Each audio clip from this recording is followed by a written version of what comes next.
feel like I need a little bit of a moment. Does everybody need a moment when they're with? I need so many moments when I'm sitting next to Oprah. Like everything she just said. Someone I need to like. Right, you go like this. Put it on a meme. I'm going to share it on Instagram later. When was the last time you were starstruck? Let's see, starstruck. I don't know if I actually get starstruck. I have been, because I have this Mrs. Witch's perception of the world that we really are all the same. But there have been a couple of interviews that sort of threw me off to the point where I was crying in the control room. But it wasn't because I was starstruck. It's just, I just felt like I was overwhelmed with the joy of doing Sidney Poitier's interview. Grew up watching him. Diana Ross, because I wanted to be a Supreme. I had to cry myself out the night before during the interview, like cry, so I would make a fool of myself. And Nelson Mandela. So. Yeah, just 3 names that most of us get an opportunity to interact with. Sure. I love the notion. Once. It was real overwhelming. No, remember that conversation you guys had in the trailer about J-Lo? Like your girl crush on J-Lo? We're sitting she calls her my J-Lo. Oh, yes. She's your J-Lo. I have my own personal relationship with J-Lo. I'm not sure she knows. But we would be sitting there gossiping about J-Lo, and she's like, Deepak just texted me the most amazing thing. And I was like, do you think J-Lo thinks as much about me as I think about her?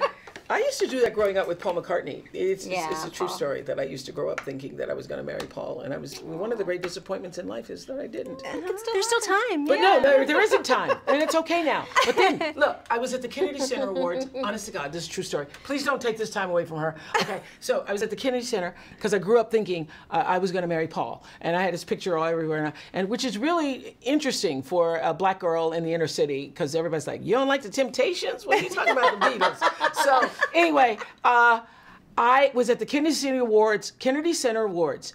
Who's seated next to me? I'm in my gown, he's in his tux, and he reached for my hand. I went, this is the moment I've been dreaming of. And it wasn't a marriage, it was the Kennedy Center Awards. Wow. Isn't that a wower? Yeah. And that was a starstruck moment, maybe? That was it's not starstruck, that's like out of my body. It's a dream coming true. Right.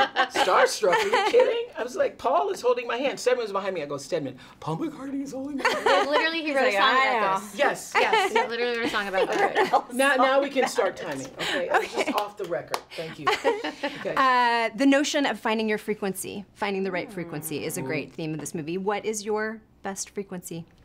Have you discovered it yet? Well, I think Oprah always talks about vibration and intention and calling things in, like Paul McCartney. So you're hanging out when you're sitting next to Paul McCartney. Yes, sure. It's all, in all sincerity, I think it's a beautiful film about believing in yourself, believing that good can really outdo evil, that there is so much darkness in the world, and that we have to create light and rise above in order to find a better world for ourselves. Yeah. My frequency is kindness. My frequency is kindness and generosity. That is my vibe, baby. That is my vibe. I live in that vibe. There you go. How about you? What is my frequency? I think now that I have a baby, I think frequency has become like a quiet. You know, it's just a quiet staring at her at 7 to 7:30 a.m.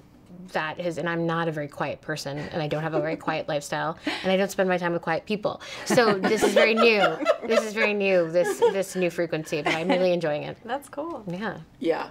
I think that's amazing that you have gotten to that space where you're just sort of like looking into your baby's eyes, and that's been a calming, like meditative very calming. thing. She's given me, like, practically, that is a very nice thing to be able to have. You know, you can't do anything but sit there and be quiet. And she's just waking up, and it's a really nice, it has nothing to do with this movie, but I since you asked about frequency, that's the answer. And that's why we take a million photos of them while they're sleeping. Yes. Because it is so comforting. Yes, okay, these that's are for you guys. These are, I did a story with these women this week, and it just felt like the universe was telling me to bring these to you. These are handmade candles. What? That these women's, you just open it up and you can see, because it's the labels.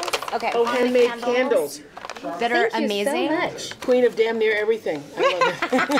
Oh my gosh. My love is like this candle. If you No, leave you it gotta look unattended, at I the will front burn of it the is house what it is. Oh, that's great. Thank you. Mine is infused with outrage. And action. Mine's